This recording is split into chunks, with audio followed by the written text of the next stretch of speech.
جو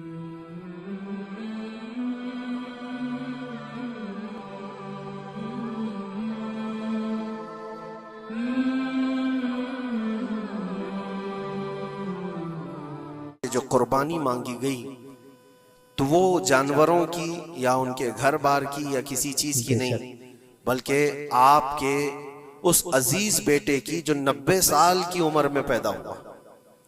حضرت ابراہیم علیہ السلام کی عمر تقریباً 90 سال کی تھی جب آپ کے گھر حضرت اسماعیل علیہ السلام کی ولادت ہوئی، جس کو اتنی لمبی مدت کے بعد، انتظار کے بعد بیٹا پیدا ہوا ہو تو پھر وہ اپنے اس بیٹے پر کیسے جان چھڑکتا ہوگا، کتنی محبتیں اس کے ساتھ ہوں گی، باپ کی بھی اور ماں کی بھی۔ اور وہ بچہ جب جوانی کی طرف بڑھ رہا ہو اور اس وقت اللہ تعالیٰ کا حکم تھا کہ اس بیٹے کو ہماری بارگاہ میں قربان کرو، تو یہ عزیز چیز، پسندیدہ چیز اللہ کی بارگاہ میں قربان کرنا، اور وہ نبی تھے اس لیے ان کے اعتبار سے ان کو حکم ہوا۔ نبیوں کا ایمان سب سے اعلیٰ ہے اور ان کا امتحان بھی سب سے بڑا ہوتا ہے۔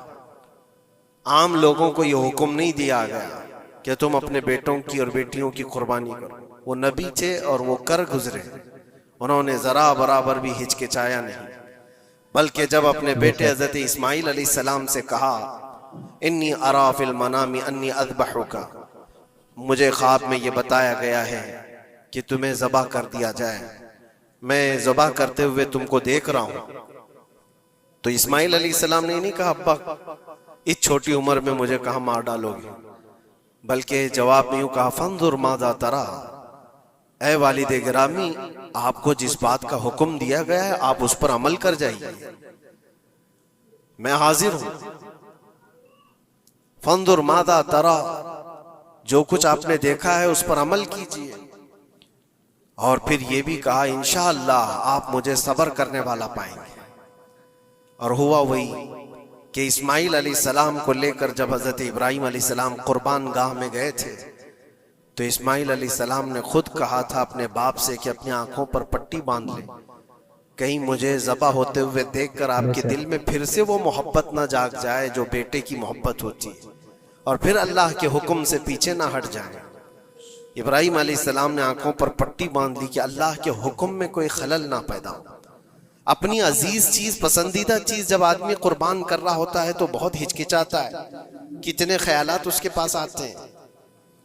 یہ نبیوں کا امتحان تھا اور ہر سال قربانی پر ہم اس کو یاد کرتے ہیں، لیکن یہ قربانی ہمیں یہ درس دے کر کے جاتی ہے کہ اے عزیزو، اللہ نے جو تمہیں دیا ہے اس میں جو سب سے پسندیدہ چیز ہے اللہ کی بارگاہ میں قربان کرو۔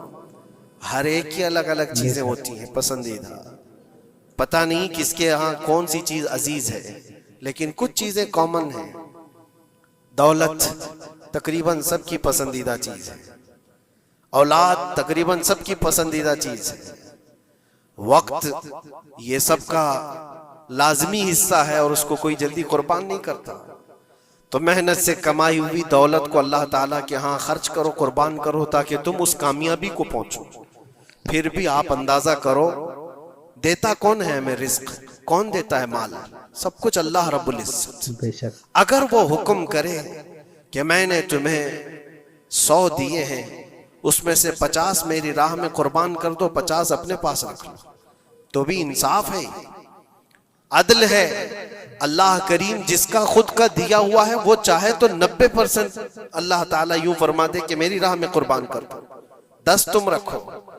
نہیں، رب تبارک و تعالیٰ نے نہ 50 کا حکم دیا تمہیں، نہ 40 کا حکم دیا، نہ 30 کا، نہ 10 کا، بلکہ سال میں ایک مرتبہ صرف 2.5% اپنے مال سے نکالنے کا حکم دیا۔ اس میں بھی ہم دیکھتے ہیں کتنے لوگ آنا کانی کرتے ہیں، زکوٰۃ کو بچانے کے لیے ہیلے کرتے ہیں، وہ صرف 2.5% ہے، 2.5۔ اگر کسی کے پاس 100 حصے ہیں تو اس میں سے 2.5 یہ اللہ کی راہ میں سال میں ایک مرتبہ قربان کرنے کا حکم ہے، زکوٰۃ۔ لیکن مال کی محبت کچھ لوگوں کے دلوں پر ایسی جم جاتی ہے، اس کو بچانے کے لیے وہ کئی طرح کے ہیلے بہانے کرتے ہیں۔ جبکہ یہ بھی میں آپ کو بتا دوں، انکم ٹیکس جو ہوتا ہے وہ تمہاری انکم پر لیا جاتا ہے، جتنا تم کما رہے ہو اس پر ٹیکس دینا ہوتا ہے، لیکن زکوٰۃ انکم پہ نہیں ہے، زکوٰۃ سیونگ پہ ہے۔ جتنا تم بچا رہے ہو اس پر زکوٰۃ ہے، تم کما رہے ہو کتنا اس پر کوئی زکوٰۃ نہیں۔ اگر تم مہینے میں 1 کروڑ روپے کماتے ہو اور 1 کروڑ روپے پورے خرچہ بھی کر جاتے ہو تو سال بھر میں تم پر کوئی زکوٰۃ نہیں، کوئی زکوٰۃ نہیں۔ لیکن ہاں اگر بچا کر کے رکھتے ہو تھوڑا حصہ تو سال بھر میں وہ بچی ہوئی حصے پر اللہ کی طرف سے زکوٰۃ کا حکم ہے۔ اسی لیے اسلام میں ذخیرہ اندوزی جمع کرنا یہ ایک برا کام ہے، اسی سے دل پر میل جمع ہوتا ہے۔ جب مال زیادہ جمع ہوتا ہے تو دل کے اوپر میل زیادہ جمع ہونے لگتا ہے، اور اللہ تعالیٰ اپنے بندوں کے لیے نہیں چاہتا کہ تمہارے دلوں پر مال کی محبت کا میل جمنا شروع ہو جائے۔ اسی لیے ہر سال اتنا حصہ نکال دیا کرو۔ عزیزان گرامی وقار، یہ تو مال کے متعلق تھا، اور باقی اللہ تعالیٰ قرآن میں یہ بھی فرماتا ہے۔ مثال کے طور پر میں آپ کو بتا دوں، اللہ کے نبی صلی اللہ تعالیٰ علیہ وسلم کے پاس کچھ چیزیں آئی، آپ نے تقسیم فرما دیا، کچھ ایک حصہ کچھ باقی رہ گیا تھا، گوشت تھا یا کھجوریں تھی۔ اس گوشت کا حصہ گھر میں رکھا گیا۔ آپ صلی اللہ علیہ وسلم نے بعد میں پوچھا کتنا بچا ہے اور کتنا دے دیا گیا؟ کہا اتنا اتنا اتنا سب کچھ بٹ گیا، ایک ٹکڑا کچھ باقی رہ گیا۔ تو آپ نے فرمایا حقیقت میں جو دیا گیا ہے وہی اصل بچا ہوا ہے اللہ کی بارگاہ میں، اور جو ہم نے رکھا ہے یہ تو خرچہ ہونے والا ہے، یہ ہمارے لیے، اور جو دیا گیا وہ ہمیشہ اللہ کے پاس رہنے والا ہے۔ ما عندکم ینفد وما عند اللہ باق، قرآن میں اللہ فرماتا ہے جو تمہارے پاس ہے وہ سب فنا ہو جائے گا، اور جو اللہ کے پاس تم نے دے رکھا ہے وہ باقی رہنے والا ہے۔ اسی لیے اللہ تعالیٰ خود فرماتا ہے بنی آدم جو اپنے ہاتھ سے صدقہ کرتا ہے اس کے صدقے کو میں خود لیتا ہوں اور اس کو بچھڑے کی طرح پال کر کے بڑا کرتا ہوں۔ قیامت کے دن وہ بندہ آ کر دیکھتا ہے ایک سکہ کچھ خیرات کیا تھا اپنی زندگی میں، اور وہاں دیکھو تو پہاڑ کے برابر نیکیاں اس کی ہوں گی۔ وہ پوچھتا ہے اتنی میری کہاں سے آ گئی؟ تو رب تعالیٰ فرماتا ہے تیرے اس چھوٹے سے صدقے کو میں نے پال کر کے اتنا بڑا کیا ہے۔ تو جو تم دے رہے ہو اللہ کے ہاں وہ باقی ہے، وہ بچا ہوا ہے۔ ہوتا یہ ہے میرے عزیزوں، جو چیزیں ہماری عزیز ہیں، جو محبوب ہیں، اس کو ہم قربان کرنا نہیں چاہتے جلدی۔ ایک دانشور نے کہا تھا پھلوں کی دکان پر ایک فقیر آیا اور پھل بہت سارے رکھے ہوئے تھے۔ ایک بوڑھا فقیر، اس کو آم کھانے کی خواہش پیدا ہوئی۔ اس نے دکان والے سے کہا کہ مجھے اللہ کے نام پر کچھ دے دو۔ ظاہر سی بات ہے جو چھٹے ہوئے آم تھے، جو نکالے ہوئے تھے، جن کے اندر سڑن پیدا ہو چکی تھی، وہ سائڈ کیا گیا تھا، اس میں سے نکال کر کے اس نے دے دیا فقیر کو۔ عام طور پر یہی ہوتا ہے، دینے کے لیے جو نکالا جاتا ہے وہ الگ ہوتا ہے۔ وہ لیا، تھوڑی دیر کے بعد اس کے پاس 10 درہم تھے۔ وہ فقیر آیا اور کہا 10 درہم دے، اس کے مجھے آم چاہیے، یہ پیسوں کے اچھے آم دو۔ تو 10 درہم لیا دکان والا اور اچھے سے چن کر کے 2 آم اس کو دیا جو بنتے تھے۔ وہ فقیر ہاتھ میں دونوں آم لیا اور پھر اللہ کی بارگاہ میں دکھا کر کہا اے اللہ، دیکھ اس بندے نے تجھے کیا دیا ہے اور مجھے کیا دیا ہے۔ تیرے نام پر مانگا تھا تو سڑی ہوئی چیزیں دیا، اور میرے پیسوں سے دیا ہے تو اچھا مال دیا ہے۔ کیا یہ عام طور پر نہیں ہوتا ہمارے ہاں؟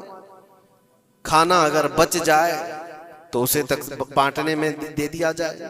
اس وقت مدرسے کے بچے یاد آتے ہیں، ولیمے میں، شادی میں، منگنی کی رسم میں کھانا دیگوں بنایا جاتا اور بچ جائے تو سوچتے ہیں کسی مدرسے میں غریب طلبہ کو دے دیا جائے، یا فقیروں اور مسکینوں کو کھرچن دینے کے لیے ہم کھڑے رہتے ہیں کہ بچ گیا ہے، خراب ہو جائے گا، اس سے اچھا ہے کہ غریب لوگ کھا لیں گے۔ ایسا کیوں نہیں ہوتا کہ جب دیگ پک کر تیار ہو جائے تو اس کا اوپر والا پہلا کھانا فقراء کو دے دیا جائے، کیونکہ وہ اللہ کے نام پر دیا جا رہا ہے۔ ہمارے اپنے کھانے سے پہلے غربا اور مساکین کا خیال کر لیا جائے۔ اسی لیے مجھے وہ بات یاد آتی ہے، رسول مکرم صلی اللہ تعالی علیہ وسلم کی عادت کریمہ تھی، جب آپ کے دسترخوان پر کوئی فقیر آتا تو اللہ کے نبی صلی اللہ علیہ وسلم کے دسترخوان پر جو کچھ ہوتا سب سے پہلے اس کو پیش کر دیتے. حضور پاک صلی اللہ علیہ وسلم رمضان کے مہینے میں دسترخوان پر بیٹھے ہوئے ہیں. ایک مسافر آیا بڑی دور سے، وہ حضور کو ملنے کے لیے آیا تھا. حضور پاک صلی اللہ علیہ وسلم اصحاب صفہ کے ساتھ، جو 70 صحابہ غریب صحابہ حضور کے در پر پلتے تھے، ان کے ساتھ افطاری کر رہے تھے. اور ایک مسافر آیا، اس کو بلایا گیا، آ جاؤ دسترخوان پہ. 70 لوگوں کے بیچ میں دودھ کا ایک پیالہ تھا بس افطاری کے لیے. اور وہ جو مسافر آیا اس کو بٹھایا گیا، بڑا بھوکا تھا. اس سے کہا گیا لو آپ تناول کرو، آپ دودھ پی لو. اس نے اٹھایا، کسی کا خیال ہی نہیں کیا، پورا دودھ پی گیا. اللہ کے نبی صلی اللہ علیہ وسلم نے مسکرا کر کہا اللہ تیرا بھلا کرے. آتا ہے فقیروں پہ انہیں پیار کچھ ایسا، خود بھیک دیں اور خود کہیں منگتے کا بھلا ہو. ہماری پسندیدہ چیز اگر کوئی اٹھا لے تو پھر ہم آگ بگولا ہو جائیں. خاص طور پر اگر یہ آزمانا ہو تو رمضان میں افطار کے موقع پر دیکھیں اپنے دسترخوان پر سے ہمارے سامنے کی چیز کوئی اور اٹھانے لگ جائے تو پارا چڑھ جاتا ہے، غصہ آنے لگتا ہے، ہم نہیں دینا چاہتے. وہ سارا اپنا جمع کر کے رکھا ہوا ہوتا ہے. یہی وہ امتحان ہے جو قرآن میں اللہ فرماتا ہے اپنی پسندیدہ چیز جب تک تم اللہ کی بارگاہ میں نہیں قربان کرو گے اس کامیابی کو نہیں پہنچ سکتے. ہمارا دل چھوٹا ہے، اسی وقت اندازہ ہو جانا چاہیے کہ میرے دل میں وسعت کتنی ہے، کشادگی کتنی ہے. آزما کر کے دیکھ لینا افطاری کے ٹائم پہ تھوڑا سا تمہارا شربت کوئی اٹھا لے یا کوئی فروٹ تمہارے ادھر سے ادھر کر دے دسترخوان پر. جھگڑے ہوتے ہیں بہت سارے، غصے میں آگ بگولا ہوتا ہے، لال پیلا ہوتا ہے، پتہ نہیں کیا کیا سنا دے گا. دن بھر کا صبر کیا ہوا آدمی وہ افطاری پر موجود چھوٹے سے ٹکڑے فروٹ کے اپنے دوسرے بھوکے بھائی کو دینا نہیں چاہتا. لیکن یہی چیز میں آپ کو بتاتا ہوں، کھا کر کے جب شکم سیر ہو جائے، پیٹ بھر جائے، مسجدوں میں افطار کے بعد ہم نے دیکھا ہے ڈھیروں فروٹ کے ٹکڑے پڑے ہوئے رہتے ہیں. اب اس کی طرف کوئی دیکھتا بھی نہیں، پیٹ بھر چکا ہے، وہی فروٹ ہے، وہی شربت ہے، وہی سب کچھ ہے، لیکن وہ گرا ہوا ہے، پڑا ہوا ہے، کہیں تو گٹروں اور نالیوں میں پھینک دیا جاتا ہے. یا اگر کوئی کھانے والا نہ ہو تو پھر رمضان میں مانگنے والے یا فقیروں کو ڈھونڈا جاتا ہے. اپنا پیٹ بھر جانے کے بعد پھر فقیروں کو ڈھونڈنا، یہ وہ امتحان نہیں ہے جو ابراہیم علیہ السلام نے دیا تھا. ہاں، اللہ کے نبی صلی اللہ تعالیٰ علیہ وسلم کے جو اخلاق تھے وہ صحابہ میں بھی تھے. صحابہ کرام رضوان اللہ تعالیٰ علیہ مجمعین کی وہ باتیں میں آپ کو بتاؤں. حضور پاک صلی اللہ علیہ وسلم کی بارگاہ میں ایک مہمان آتا ہے رات کے وقت، اور حضور صلی اللہ علیہ وسلم اپنے صحابہ میں فرماتے ہیں ہے کوئی جو میرے مہمان کی مہمان نوازی کرے اللہ اسے جنت سے کھانا کھلائے. صحابہ تو ظاہر سی بات ہے ہر نیکی کو بڑھ چڑھ کر کے لیتے تھے. ایک صحابی تھے حضرت طلحہ رضی اللہ تعالیٰ عنہ، انہوں نے کچھ دیکھا ہی نہیں گھر میں ہے کہ نہیں ہے، فوراً کہا یا رسول اللہ اس مہمان کو میں لے جاتا ہوں. حضور پاک صلی اللہ علیہ وسلم سے درخواست کی اور لے کر کے گھر آ گئے.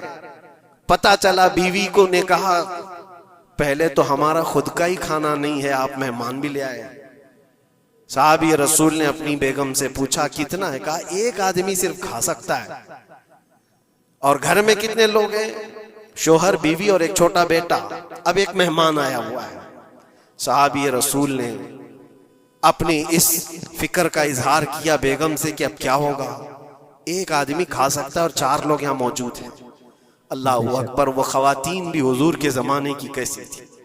انہوں نے کہا اپنے شوہر سے گھبرائیے مت، میں بچے کو تھپکیاں دے کر سلا دوں گی، آج ایسے سلا دوں گی، اور دسترخوان پر جب بیٹھے آپ کو کھانا میں پروس دوں گی، اور پھر بتی اچانک گل کر دیں گے، چراغ بند کر دیا جائے گا، آپ کھانے جیسا منہ چلاتے رہیں اور اس مہمان کو لگے کہ آپ بھی کھا رہے ہیں، اور کھانا پورا اس کے سامنے رکھیں تاکہ وہ پیٹ بھر کر کھا لے.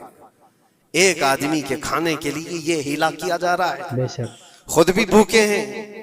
ایسے ہی ہوا، دسترخوان بچھا اور صحابی رسول نے کھانے کا برتن کے سامنے پیش کیا اور اچانک چراغ کو بجھا دیا گیا، اندھیرا ہے. انہوں نے افسوس کا اظہار کیا، کہا اتفاق ہے چراغ گل ہو گیا، آپ کھا لیجئے، ہم بھی کھا رہے ہیں. اور سارا کھانا اس مہمان کے سامنے رکھا. مہمان کو یہ لگتا رہا کہ یہ لوگ اس مہمان کے سامنے رکھا مہمان کو یہ لگتا رہا کہ یہ لوگ بھی کھا رہے ہیں, اور پورا کھانا وہ پیٹ بھر کر کھا لیا, شکم سیر ہو گیا. اور اس کے بعد برتن اٹھا دیا گیا. وہ صحابی رسول حضرت طلحہ بھی بھوکے سوئے, ان کی بیوی بھی بھوکی سوئی, ان کا بیٹا بھی بھوکا سویا, صرف ایک مہمان کی مہمان نوازی کے لیے. اپنی عزیز چیز, اپنی پسندیدہ چیز قربان اللہ کے نام پر. لیکن میرے عزیزوں, واقعہ صرف اتنا ہی نہیں ہے. صبح ہوتی ہے, حضور پاک صلی اللہ علیہ وسلم صحابہ سے کہتے ہیں طلحہ کہاں ہیں؟ حضرت طلحہ اس مہمان کے ساتھ آئے. حضور دیکھ کر مسکرانے لگے. طلحہ تمہاری مہمان نوازی کی تعریف جنت میں فرشتوں کے درمیان ہو رہی ہے. اللہ تبارک و تعالیٰ تمہاری مہمان نوازی کی تعریف فرما رہا ہے. جبرائیل آئے تھے اور مجھے بتا گئے کہ آپ کے ایک صحابی نے اللہ کے نام پر اپنا سب کچھ اس مہمان کو کھلایا ہے. یہ ہے جس کو ایثار کہتے ہیں, اس کو کہتے ہیں یہ قربانی. پیٹ خالی ہو اور دوسرے کا خیال ہو. پیٹ بھر جانے کے بعد تو پھر وہ ویسٹیج دینے کی بات آتی ہے, اپنے گھر کا بوجھ نکالنے کی بات آتی ہے. اچھی چیز جب اللہ کریم کی بارگاہ میں دے دیا جائے تو وہی قرآن میں اللہ نے فرمایا لن تنالوا البر حتى تنفقوا مما تحبون. تم اس وقت تک اس کامیابی کو نہیں پہنچ سکتے جب تک کہ اپنی پسندیدہ چیز اللہ کی بارگاہ میں قربان نہیں کرتے. پسندیدہ کا لفظ ہے, اپنی چاہی ہوئی چیز کا ہے.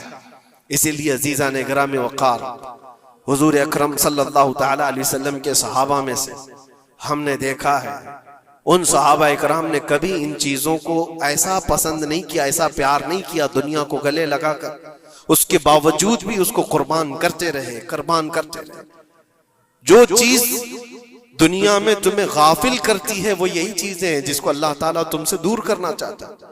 قرآن پاک میں اللہ تعالیٰ پوچھتا ہے یا ایھا الانسان ما غرک بربک الکریم, اے انسان تجھے تیرے رب سے کس نے دھوکہ دیا ہے؟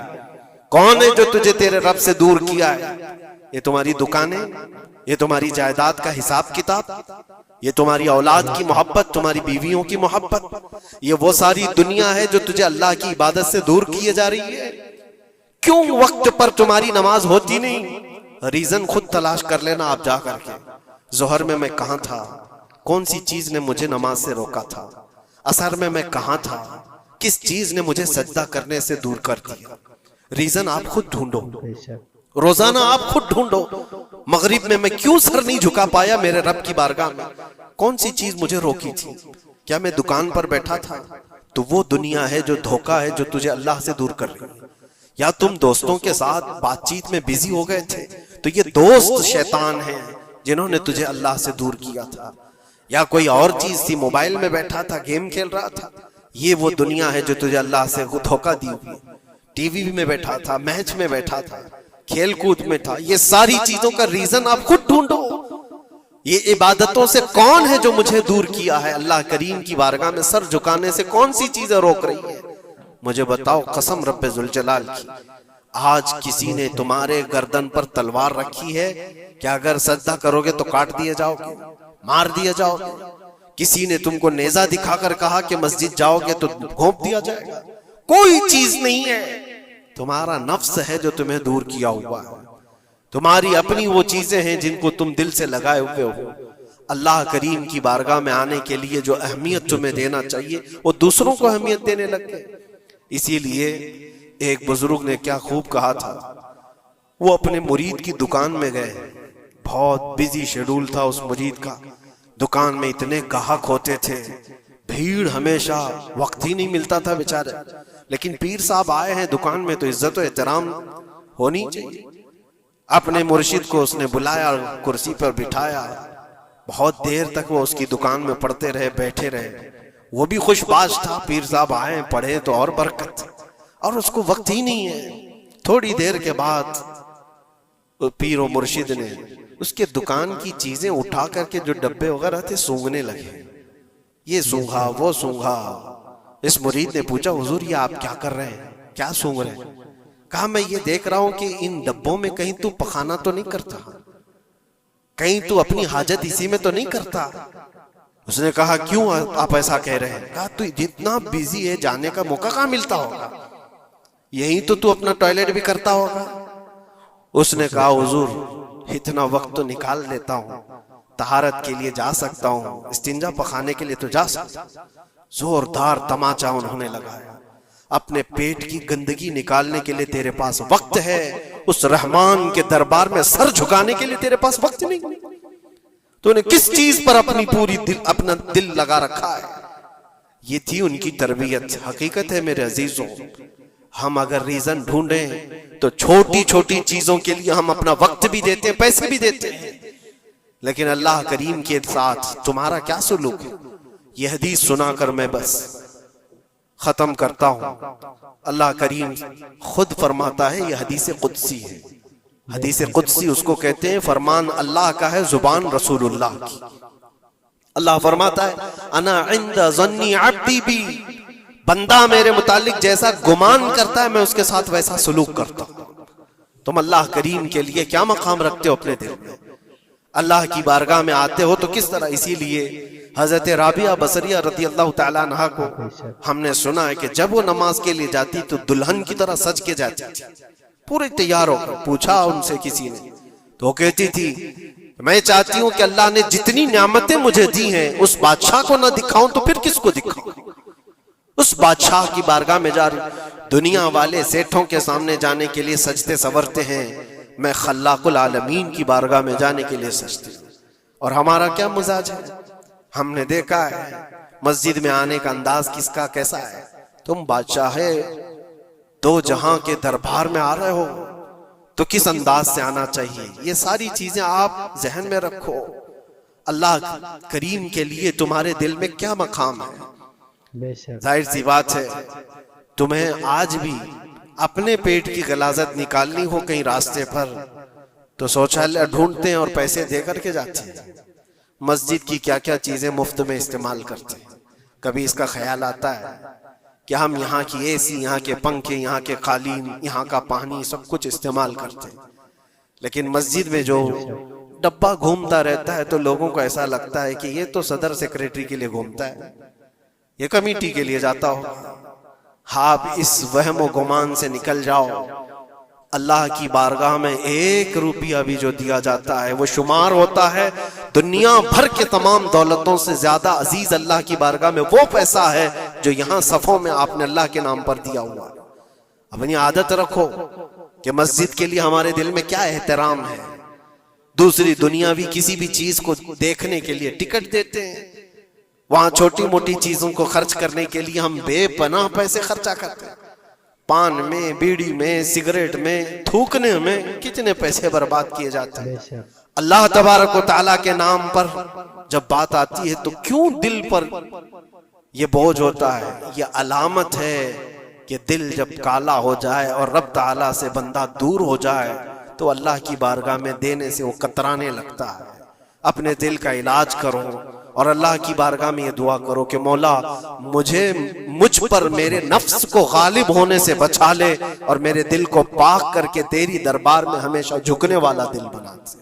یہ دعا کرو کہ رب تبارک و تعالی مرنے سے پہلے ہمارے دلوں کو پاک و صاف فرمائے اور خالص اس کی رضا کے لیے ہمیں ہماری عزیز چیزوں کو قربان کرنے کا اللہ تبارک و تعالی ہمیں موقع عطا فرمائے۔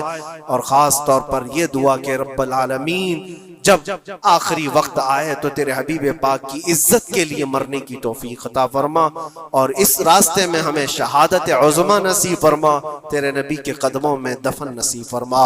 وآخر دعوانا الحمدللہ رب العالمین۔ السلام علیکم۔